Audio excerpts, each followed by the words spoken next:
تک پہنچنے کا راستہ قربانیوں سے ہو کے جاتا. آپ سب متوسط یا غریب لوگ بیٹھے ہو. میرے نبی جیسا غریب پوری کائنات میں کوئی نہیں. میں جبوتی صومالیہ گیا ہوں، وہاں کے غربت کو دیکھ کر مجھے لگا جیسے لفظ غربت بھی ان کی غربت پہ روتا ہے. ایسی غربت میں نے پورے پاکستان میں کہیں نہیں دیکھی جو میں نے جبوتی میں دیکھی، صومالیہ میں دیکھی، کیمرون میں دیکھی، چاڈ میں دیکھی، سوڈان میں دیکھی. 24 گھنٹے میں ایک دفعہ بھی کھانا نصیب نہیں. ہمارا غریب سے غریب آدمی 24 گھنٹے میں چولہا جلا بیٹھتا ہے. لیکن میرے نبی پر جو غربت آئی، کوئی ہے پوری دنیا میں تو اللہ نے مجھے پھرائی ہے جس کے گھر میں 2 مہینے چولہا نہ جلتا ہو. میرے نبی وہ فقیر تھے جن کے گھر میں 2 مہینے چولہا نہیں جلتا تھا. ایک رات آپ سوئے ہوئے، کبھی یوں کروڑ بدلے اور کبھی یوں کروڑ بدلے، بار بار حضرت عائشہ کے ساتھ.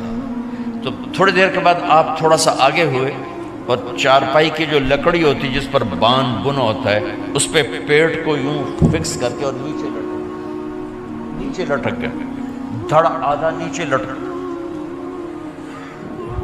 فَكَانَ قَابَ قَوْسَيْنِ أَوْ أَدْنَىٰ. واہ واہ واہ، کیا مقام ہے قاب قوسین، اور کیا حالات سے گزر رہے ہیں کہ یوں آدھا دھڑ نیچے لٹک گیا. ام عائشہ اٹھ کے بیٹھ گئیں، یا رسول اللہ خیریت کیوں؟ آپ اٹھ کے بیٹھے کہ عائشہ بھوک بہت لگی، بھوک بہت لگی.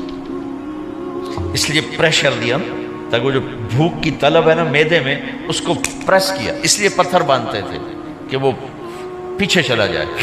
آپ مسجد میں تشریف فرما تھے، ایک صحابی نہ کر کہ یا رسول یہ دیکھیں کپڑا ہٹایا، یہ دیکھیں میں نے پیڑ پہ پتھر باندھا. جن کے لیے کائنات بنائی، جنہیں اپنا حبیب کہا، جن کے چہرے کی قسمیں اٹھائیں والضحیٰ، جن کی زلفوں کی قسمیں اٹھائیں واللیل اذا سجا، جن کے منہ سے نکلے بول کی قسم اٹھائی وقیلہ، جن کے کتاب کی قسم اٹھائی والقرآن المجید، جن کے شہر کی قسم اٹھائی وہذا البلد الامین. اتنی بڑی ہستی. آپ نے کہا ذرا ادھر دیکھو. آپ نے پیٹ سے کپڑا ہٹایا تو آپ نے 2 پتھر باندھے. دیکھو میں نے 2 باندھے. کوئی ایسا فقیر ہے دنیا میں؟ دکھاؤ. عائشہ بھوک بہت لگی تو اللہ کے تو حضرت عائشہ رونے لگی کہ یا رسول اللہ پھر آپ اللہ سے مانگتے کیوں نہیں؟ کہ عائشہ نہیں مانگوں گا، اسی بھوک میں اللہ سے ملاقات نہیں مانگوں. مجھ سے پہلے میرے جو بھائی آئے انبیاء وہ اسی فقر میں گئے، میں بھی اس فقر میں جاؤں گا. اپنے گھر میں یہ دکھ رکھا، اپنی اولاد کے ذبح ہونے کو قبول کیا تاکہ آئندہ آنے والی امت کا غریب طبقہ گلہ نہ کرے، شکوہ نہ کرے، حرام راستوں پہ نہ جائے، غلط راستوں پہ نہ جائے، اور مالدار فخر نہ کرے میں کوئی بڑا آدمی بن گیا ہوں، میری اتنی بڑی فیکٹری بن گئی ہے، میری اتنی بڑی کمائی ہو گئی ہے. یہ نہ یہ بڑائی کی چیز ہے نہ وہ چھوٹائی کی چیز ہے. جس سے اللہ راضی ہے وہ بڑا ہے، جس سے اللہ ناراض ہے وہ چھوٹا ہے، چاہے غریب ہے چاہے مالدار ہے. حضرت عائشہ فرماتی ہیں بیٹا 2 مہینے گزر جاتے تھے ہمارے گھر میں چولہا نہیں جلتا تھا، چولہا نہیں جلتا تھا، 2 ماہ گزر جاتے تھے. ایک دفعہ باغ میں تشریف لے گئے، عبداللہ بن عمر آپ کے ساتھ ہیں، صبح کا وقت ہے تو اب کھجوریں گری پڑی جو ملک نہیں ہوتی نا، کسی کوے نے ٹھونگ ماری، کسی طوطے نے اس کو ایسے ہی وہ اس کو ٹک دیا اپنی اس کے ساتھ چونچ کے ساتھ تو وہ گر پڑی. اب اٹھا کے صاف کر کے کھا رہے تھے اور عبداللہ سے کہہ رہے تھے عبداللہ تو نہیں کھاتا؟ انہوں نے کہا جی مجھے بھوک نہیں ہے. آپ نے کہا عبداللہ مجھے بھوک ہے، آج 4تھا دن ہے میں نے کچھ نہیں کھایا. 4تھا تمہیں کوئی ہے جس کے ہاں 4 دن فاقہ چلتا ہو؟ آج 4تھا دن ہے میں نے کچھ نہیں کھایا. ہمارے دسترخوان پہ کتنا کھانا اٹھا کے کوڑے کے ڈھیر میں جاتا ہے. آج 4 دن گزر چکے ہیں میں نے کچھ نہیں کھایا.